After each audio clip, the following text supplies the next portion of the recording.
lorsqu'un personnage converti à l'islam, de la région France-Comtoise, se présenta le 20 décembre 1896 aux élections de l'Assemblée nationale, l'islam entrait au Parlement et s'incarnait dans la personnalité du député Philippe Lornier. Ce parole du monde musulman présenta dans son programme de candidat des idées de tolérance, des pensées clémentes et de la matière religieuse. Il montra son désir de soutenir les déshérités. La presse française s'enquérait de ce personnage hors du commun. Ce député qui quelques années auparavant trouva dans les mœurs musulmanes un culte monothéiste sublime, ne retarda pas à leur fournir les raisons de sa conversion. Vous voulez savoir pourquoi je me suis fait musulman? C'est par goût, par penchant et par croyance.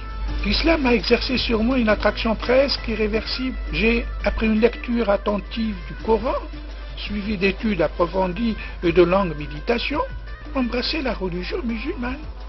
J'ai adopté cette fois ce dogme parce qu'il m'a semblé tout aussi rationnel et en tout cas plus conforme à la science que sont la foi et le dogme catholique.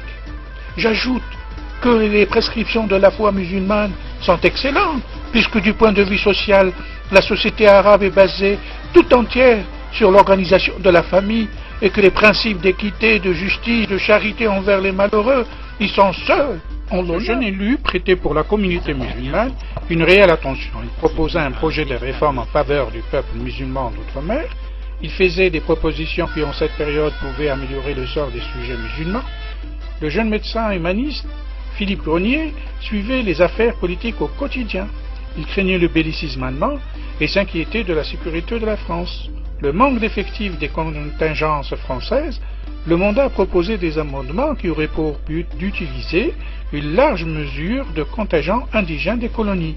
Il proposait une création de 4 nouveaux corps d'armée, celles d'Algérie, de Tunisie, du Soudan et du Toki, et surtout l'alphabétisation des lois de recrutement à tous les indigènes. Il intervenait souvent dans les hémicycles pour défendre les musulmans des possessions coloniales françaises. Il demanda pour le comptoir algérien des aides économiques, des fournitures de graines pour les semailles, de l'alphabétisation et l'intégration d'enfants indigènes dans les établissements scolaires. Mon projet est la naturalisation des indigènes, la citoyenneté française pleine et entière, jusqu'au milieu du Sahara. Comment y parvenir? Mais bien sûr, par l'instruction. Elle est la clé de tout. L'instruction seule éteint le feu du fanatisme et de l'intolérance.